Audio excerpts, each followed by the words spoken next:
Amén, bate pelota, papá. Bate pelota, papá, o Abreu. O sea, llegar a ese repechaje, yo no sé cuándo fue la última vez que un equipo FEDCO llegó. Me tomé una foto con Bob Abreu, con Jerry Blanco y con Robert Cedeño, el dorado. Y si un día tengo que naufragar y el tifón rompe mis velas, enterrar mi cuerpo cerca del mar en Venezuela. Deportes for Good llega a ustedes por cortesía de Bermúdez Tennis Academy, ubicada en Arkansas, Estados Unidos. Tenis para todas las edades.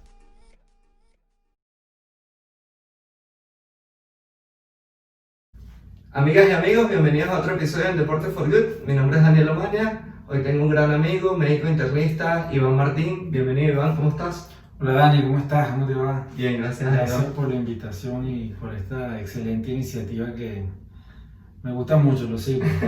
Bueno, gracias a ti por recibirme. Estamos aquí en tu consultorio en la Clínica La Floresta y nada, vamos a hablar un poquito sobre la actualidad y tu vida también. Iván es tenista. Cuéntanos un poquito desde qué edad empezaste a jugar al tenis. Mira, yo a los 8 o 9 años era atleta de natación y en ese momento en la UCB, las canchas del tenis estaban enfrente de la piscina. Okay. Y yo la verdad que me asomaba en la piscina y me gustaba más el tenis que la piscina. Entonces bueno, ahí pasé a la escuela de tenis y ahí en ese momento hay una gran escuela de tenis liderada por Pedro Blanco y un grupo de asistentes y de entrenadores, de la cual había un buen grupo de atletas. Pues ahí estaban los hermanos Colbé, estaba María Alejandra, las hermanas Bento, María Alejandra, Rodrigo Díaz y su hermana. Buen grupo. Un grupo bueno, y de hecho venía gente de clubes privados a la UCB a formarse. Y ahí te formaste iniciaste el tenis por primera vez ahí. Ahí fue, sí. Diría que ahí fue mi parte de entrenamiento y de formación de tenista fue ahí. Fue ahí. No, en ningún otro lado, de hecho. O sea que siempre te mantuviste en la UCB porque ahí fue donde, luego de bachillerato, decidiste estudiar medicina en la UCB. Sí, de hecho, ser tenista me ayudó para entrar en la carrera porque me dio un puntico extra que dan ahí un artículo que existe para que los estudiantes, los deportistas puedan entrar y bueno, eso me ayudó a entrar, una especie de beca. De beca deportiva, sí. Y eso te ayudó a entrar a la medicina. Exacto. Y después jugué por la universidad, en los juvines, fui a 4 juvines, esa fue la otra parte que hice. Que aprovechaste estando, y obviamente medicina, todo el mundo sabe que es una carrera complicada. ¿Y en algún momento pensaste en dejar el tenis porque la medicina te tomaba mucho tiempo? Bueno, de hecho lo dejé. Pero en la universidad competías y entrenabas sí, ahí. Pero era otra cosa. O sea, claro. Yo competí, digamos, fuerte junior. Okay. Hasta los 16, 18 años, nacionales, estatales, juegos nacionales juveniles. Pero una vez que entré a la universidad pasó a otro nivel. Y era jugar juveniles, era entrenarse para la competencia y no más, pues. Pero no jugaba más torneos en esa época. Estamos hablando de los 90, había muchos torneos y copas, la Copa Mercantil, los torneos buenos y yo no participaba. Ya la medicina era... No tenía nivel para estar ahí. También. Bueno, básicamente. Pero, ¿y cómo fue? Porque deportista...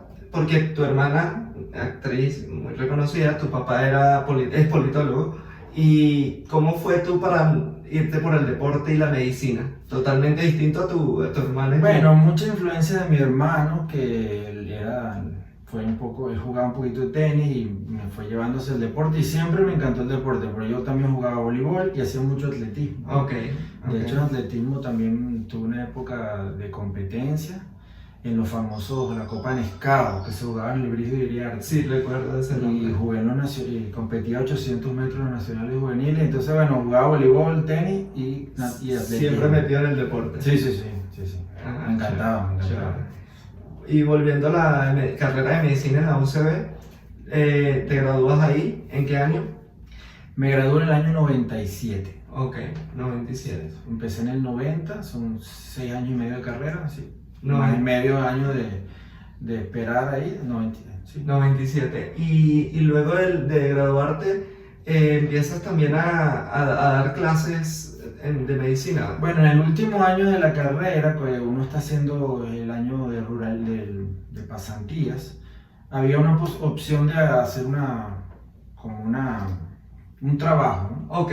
Y me dieron de una pasantía que puede ser una biblioteca, haciendo cualquier cosa, y yo decidí clases de tenis, por lo cual me pagaban. Okay. Estuve dando clases un año. ¿Dónde diste clases? Ahí en las canchas. Ah, en la UCB. Claro. Ok, ok. Me daban un horario y pues di clases un año a principiantes. Okay. Una pequeña pasantía como docente de tenis, pero por lo menos lo básico lo sabías enseñar. Sí, lo básico. La verdad, hasta ahí llegué. Ok. ¿Pero te gustó el dar clases de tenis o dijiste, no, esto no es lo mío? No me gustó. No. Paciencia, falta paciencia. Falta paciencia y bueno, tampoco yo estaba dándole clases a gente que medio quería aprender. Claro. Es distinto cuando tú das clases a un chamo y lo ves crecer y que tienes el objetivo de que sea jugador. Esto era como, bueno, para que alguien haga deporte. De hecho, esas clases formaban parte de alguna asignatura. Ok. De que alguien que estaba haciendo, lo metías como una asignatura de deporte. Entonces, bueno, no había gente interesada en ser tenista. Ni en yo dar muchas clases, así que estábamos de acuerdo. Y cuando terminas ese año, digamos, de experiencia dando clases de tenis, en medicina, ¿empieza tu carrera como docente también? Bueno, yo después de graduarme, enseguida hice el posgrado, que son 3 años, posgrado de medicina interna, que es mi especialidad. Medicina. Y después, al año más o menos, concursé para quedar de profesor. Eso es un concurso de oposición que es fuerte. Y bueno, y quedé. Y desde ese entonces, 2003 hasta ahora, soy profesor de la cátedra de medicina Hugo. ¿Todavía sigues ahí? Sí, tengo ya, 16, 18 años casi. Increíble. En estos tiempos de pandemia, ¿clases online han funcionado? ¿Ha sido complicado? Bueno, eso ha sido bien complicado porque obviamente no es la misma UCB a la que yo entré. Lamentablemente la universidad ha ido en declive constante desde que empezó todo, desde que empezó básicamente este periodo político. Y hacer clases online ha sido muy cuesta arriba. Claro. Ahora llegamos un poquito, bueno, tienes 2 hijos, uno de ellos está en Alemania, ¿cierto? En la universidad. ¿Cómo vivió estos meses de pandemia por allá? Bueno, bien, en Alemania es un país muy organizado, hizo su primer semestre online y ahorita ya es presencial, con todo un protocolo de seguridad, está muy contento ya, la verdad. Claro. Un buen país para estudiar, yo le recomiendo a la gente joven, es un país excelente para hacer una carrera, las universidades son gratuitas, hay mucha apertura con los latinos, de hecho dan becas, a mi hijo le dieron una beca. ¿Qué está estudiando? Ingeniería, lo equivalente a ingeniería industrial. Ok. Ya, sí, exacto, tiene otro nombre, pero más o menos eso. ¿Y el pequeño? El pequeño tiene 15 años, está en el colegio ahí. Y bueno, ahorita de vacaciones, ¿no? Vacaciones. Y él sí sacó su año online. Ok, lo pudo hacer. El colegio donde estaba lo logró hacer. Y, Ok. bueno, ahorita empezamos pronto. Sí, en teoría, dependiendo de lo que digan. Sí, se supone que es online, el 16, ahorita. Ya de una. Eso fue lo que veía. Ese es el plan. Sí. Chévere. Buenísimo, Iván. Y cuéntanos algo, este 2020 ha sido un año muy difícil para la medicina a nivel mundial y estoy seguro que en Venezuela más por la situación que todos conocemos. Sí. Tú que vives el día a día, desde marzo, hay personas que dicen que a lo mejor aquí en Venezuela se apresuraron con el tema de cuarentena, que debieron esperar un poco. ¿Qué crees tú? ¿Cómo viviste tú esos primeros meses? ¿Al principio no lo veías tan peligroso como ahora está? ¿O? Sí, yo creo que hubo un cierre prematuro porque los casos de COVID venían de Europa. Al cerrar en esa época, en marzo, ¿no? Claro. No venían de nuestros países vecinos. Okay. al cerrar tú los vuelos de Europa, esa era la medida que necesitabas hacer, pero no encerrarnos aquí dentro del país, o sea, a cuarentena y todo eso, no había casos, muy poco.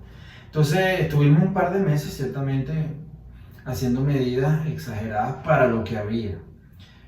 Cuando ya a nuestros países vecinos llegó el COVID, producto, bueno, Colombia, Brasil y todas las migraciones de venezolanos, bueno, así empezamos a ver, y ese era el momento que había que aplicar las medidas que se aplicaron 2 meses antes. Al principio. Y todos esos 2 meses pues trajo problemas económicos, todo lo que sabemos, pero ahorita en la actualidad sí se justifica hacer un plan de cuarentena estricto.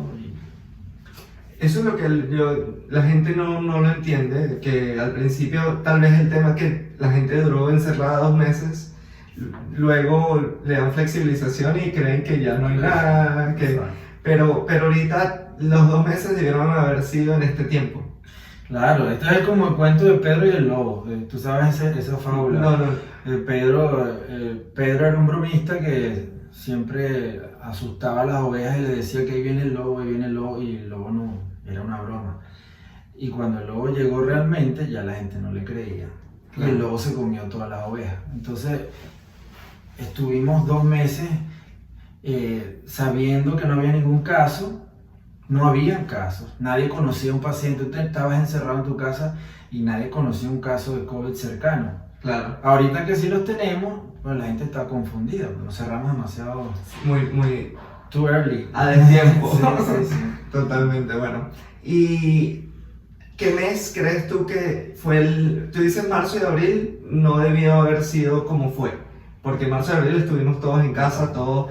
Ya a finales de mayo, mediados de mayo fue que empezó la flexibilización que dieron, pero fue cuando empezaron a aumentar los casos, cosa que no se entendía, porque no, el lunes es flexibilización, pero hoy hubo 800 casos, entonces era muy difícil de explicar. La gente hablaba del tema de gasolina, etc. Pero hablando de la medicina como tal, ¿crees tú que esta cuarentena va a mantenerse un tiempo más largo? Debería, sí. Los casos empezaron fuertes a finales de junio, julio.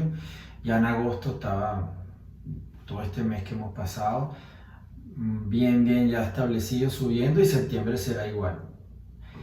Con un problema de cifras difíciles de manejar, porque bueno, hay mucho retraso en la información oficial y a veces no cuadra con lo que uno está viendo, pero bueno, eso es algo. No. Lo que sí es seguro es que hay muchos casos, el COVID está presente en la sociedad, ya no tiene sentido estarse preguntando si tu vecino tuvo o el otro tuvo, simplemente cualquier persona te lo puede pegar. Entonces hay que tener mucha precaución porque esto se va a mantener como fue en los otros países, pues agosto, septiembre, octubre probablemente, y quizás empieza a bajar ya para noviembre. Eso es lo que debería pasar, pero sin cifras es difícil saberlo también. Claro. Sin cifras oficiales, digamos, no sé. Confiables. O confiables, vale.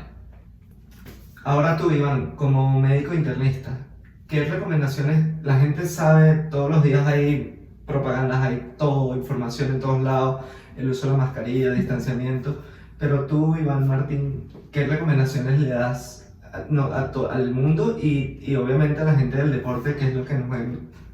Ok, fíjese, hay 2 cosas bien importantes. El contagio principal de la infección por COVID-19 se hace a través de las secreciones orales, las famosas gotitas de Fluch, y muy secundariamente a través de infección por superficies.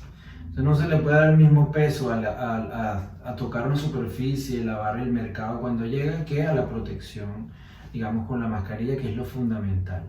Y en el mismo orden de ideas, pues hay que mantener distanciamiento y también evitar aglomeraciones. Esas son las 3 cosas que la OMS ha hecho énfasis. Máscara todo el mundo. Exacto. No solamente porque aumenta mucho la probabilidad de contagio si uno de los dos no tiene. Okay. Distanciamiento y evitar aglomeraciones en sitios ventilados. Secundariamente es el tema de la superficie. Fíjate que lo de lavado de las manos es muy importante, pero tiene que ver más con el hecho de que uno con las manos se las pasa por la nariz y luego Toca. Okay. No tanto porque toques una superficie y te infectes, sino porque uno se está llevando las manos, entonces por eso hay que lavarse. Okay. Entonces, por supuesto hay que lavar las cosas, pero yo veo a veces la gente rociándole alcohol a cualquier superficie, o uno entra a un sitio y lo rocían, entonces bueno, eso es un poco absurdo y ni siquiera está recomendado. Y hace la vida muy incómoda. Entonces realmente lo importante es la mascarilla y el lavado de manos, así, para hablar cosas así. O sea que por ejemplo eso que, porque lo he escuchado en tantas recomendaciones, que cuando llegas a la casa tienes que quitarte los zapatos y lavarlos por debajo. Eso es un poco exagerado. Aunque realmente la posibilidad es poca. No te voy a decir que no lo hagas, pero el énfasis tiene que ser hacia la protección de la vía aérea. Okay. Y lavado de las manos porque está en contacto con la boca, más que la superficie. Vale. Ahora, hablando del deporte en sí, sabemos que aquí en Venezuela todo está totalmente parado en deporte, pero vemos que en el resto del mundo, o por lo menos en Estados Unidos, se está jugando el US Open, el béisbol, el básquet. Claro, han tenido medidas, claro. En básquet hay burbujas, en el tenis también, pero aquí en Venezuela, vamos a empezar por ejemplo por el tenis. ¿Tú crees que el tenis, que es el que nosotros jugamos, que ojo que también juegas pádel, Sí. empezaste hace poco, ¿no? Sí, he jugado, bueno, con responsabilidad, siguiendo las normas. No, pero digo, a par de años jugando pádel, no mucho, digo. Sí, me encanta el pádel. ¿Te encanta?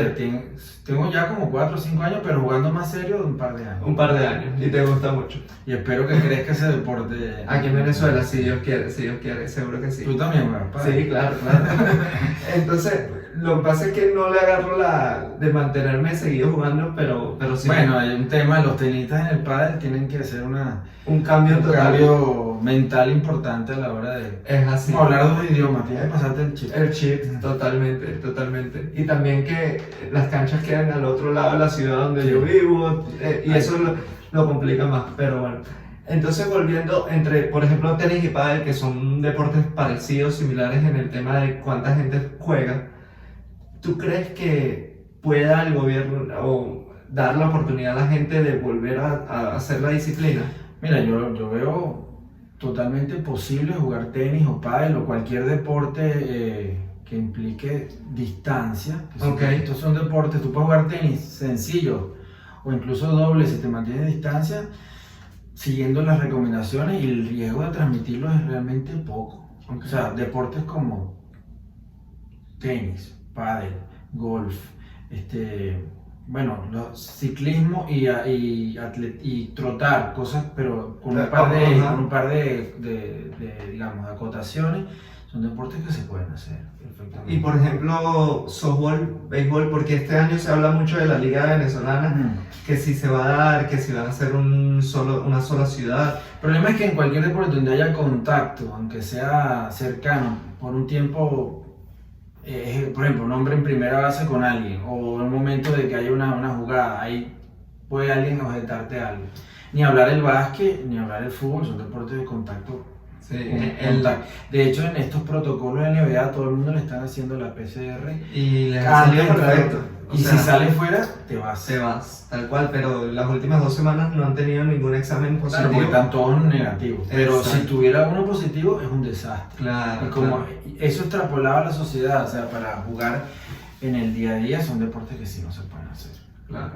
Porque no tienes ese control estricto de PCR antes de entrar acá. Porque yo recuerdo que hace par de meses hubo una semana de flexibilización y yo, que doy clase de tenis, fui a la cinta, y entonces hablaba en el tema de las pelotas, que tenías que bueno, esto de las superficies que tiene, entonces, que no, de hecho, mis hermanos en Estados Unidos, al principio, cuando volvieron, los alumnos no podían tocar las pelotas. Ricardo, profesor, tenía su cesta y Rafael, todos mis hermanos, y ellos mismos eran los que recogían. Los alumnos con la raqueta la movían y ellos eran los que recogían. Esos son protocolos y no están yo no he dicho, y es muy importante, Claro. que eso es una mala medida. Solo que el énfasis no está en la superficie, el énfasis está aquí, en protección de la vía aérea, de lo de la máscara y el distanciamiento, porque esa es la principal forma de transmisión. Ok. Por supuesto, cuando uno habla de vía aérea, simplemente ponerte la máscara y distanciarte es una situación mucho más fácil de manejar que estar controlando la superficie. Claro. Imagínate, cada vez que toca una pelota o una raqueta, el otro no la puede tocar, eso se convierte en una cosa súper engorrosa. Claro. Y realmente tú al final del día, si haces eso y te lavas las manos, se acabó el problema de la superficie. Entonces, de contaminar la superficie no tiene tanto sentido si tú estás con las manos limpias. Ok, entiendo. Y ahora te pregunto, correr. Ajá. La gente le encanta correr. De hecho, lo vemos, a pesar de que hay cuarentena radical, tú ves a la gente trotando en la calle, sin mascarilla. Sí. Entonces es complicado, cuando hay flexibilización ni se diga, la gente está... Bueno, de hecho, de eso se ha hablado bastante, se ha escrito bastante. Correr es un deporte seguro, pero hay que tener ciertas consideraciones. Cuando uno está estático, el distanciamiento debería ser 1.5 metros, algunos dicen 2. Okay. Cuando uno corre, sobre todo si vas corriendo detrás de la persona, del que va de líder, la distancia, al correr tú dejas una estela de aire, y la persona llega más rápido la distancia debe aumentar. En caminar se habla de 4 o 5 metros. Tiene que estar, si alguien está estático, 1,5 a 2 metros. Si alguien está caminando, debe separarse a 4 o 5 metros si estás detrás. Ok. Y si estás trotando, ya van 10 metros. Y si estás en bicicleta, 20 metros. Ah, imagínate. Y eso es lo que está escrito. Si estás detrás. Si vas paralelo, eso no importa, sigue siendo el mismo 1,5 metro y medio.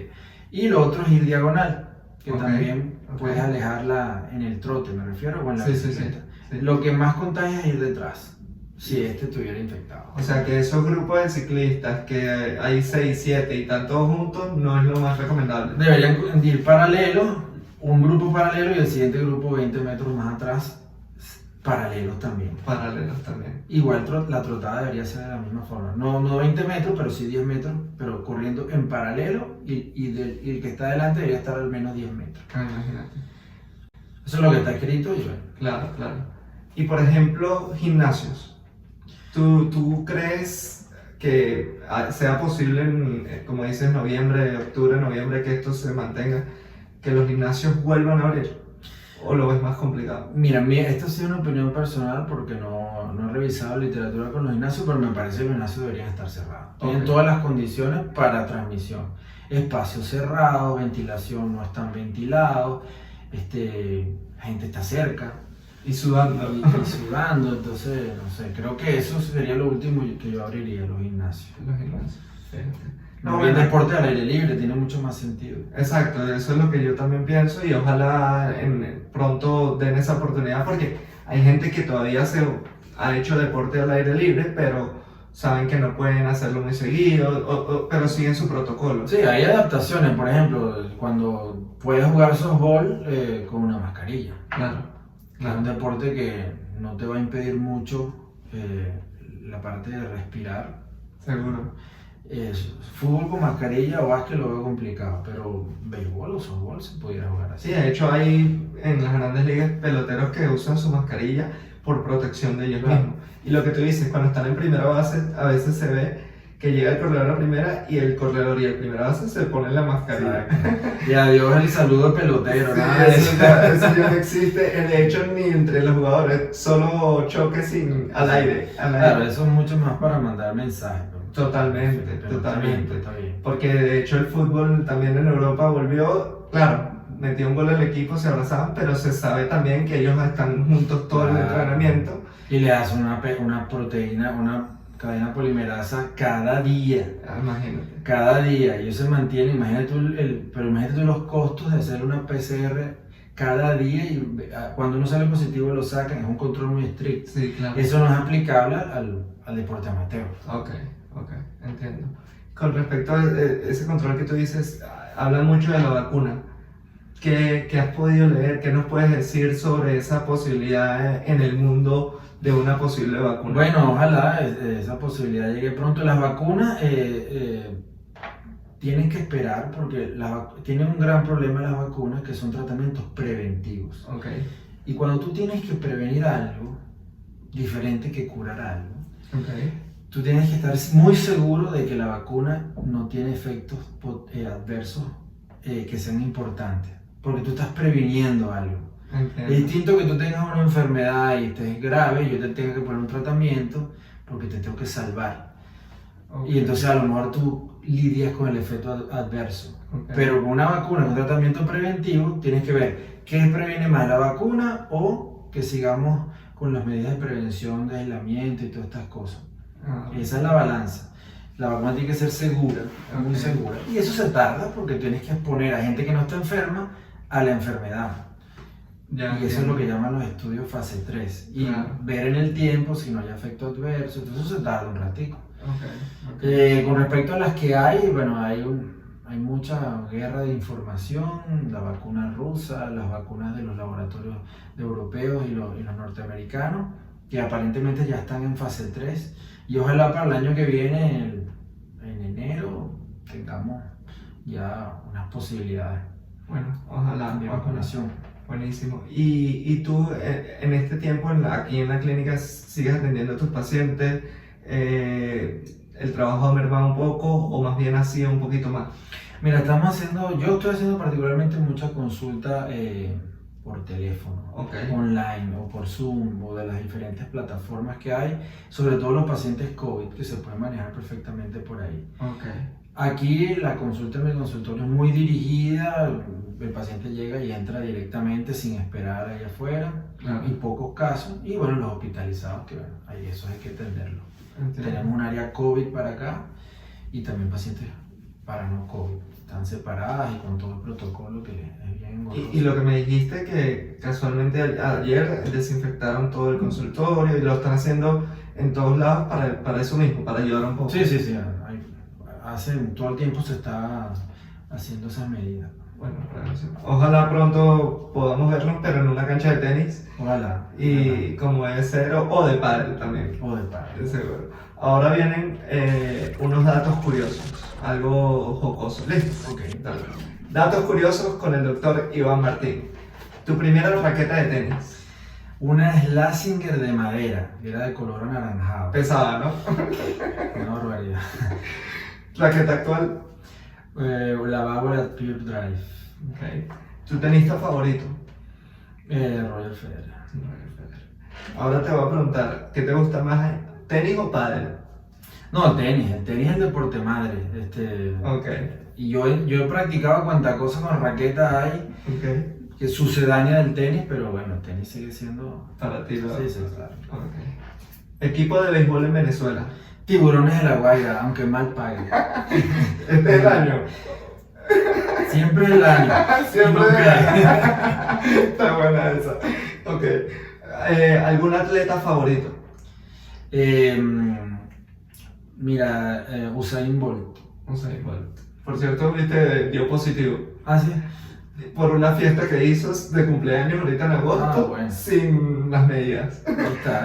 Ahí está. ¿Qué más son las medidas? No, seguro, tal cual. Perfecto. A ver, arepa o cachapa. Arepa. Toddy o rico mal. Rico mal. Cuando pides una empanada, ¿de qué la pides? De carne. Osito de margarita de cazón. Sucio o cocosete. Sushi. Una persona que admires. Arturo Pérez Reverte, un escritor español que es mi favorito. Ok. Un lugar favorito en el mundo.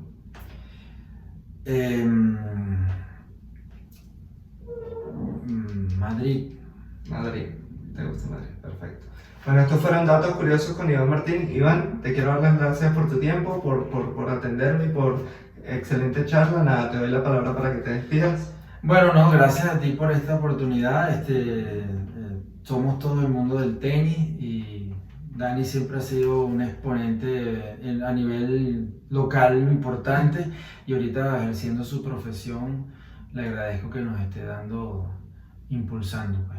Y bueno, ya nos veremos en las canchas. Si Dios quiere. Gracias a todos por su sintonía. No dejen de suscribirse a nuestro canal de YouTube. Ya Iván lo va a hacer. Ok, sí. Y recuerden, para adelante es para allá. Es así. Deportes for Good llega a ustedes por cortesía de Bermúdez Tennis Academy, ubicada en Arkansas, Estados Unidos. Tenis para todas las edades.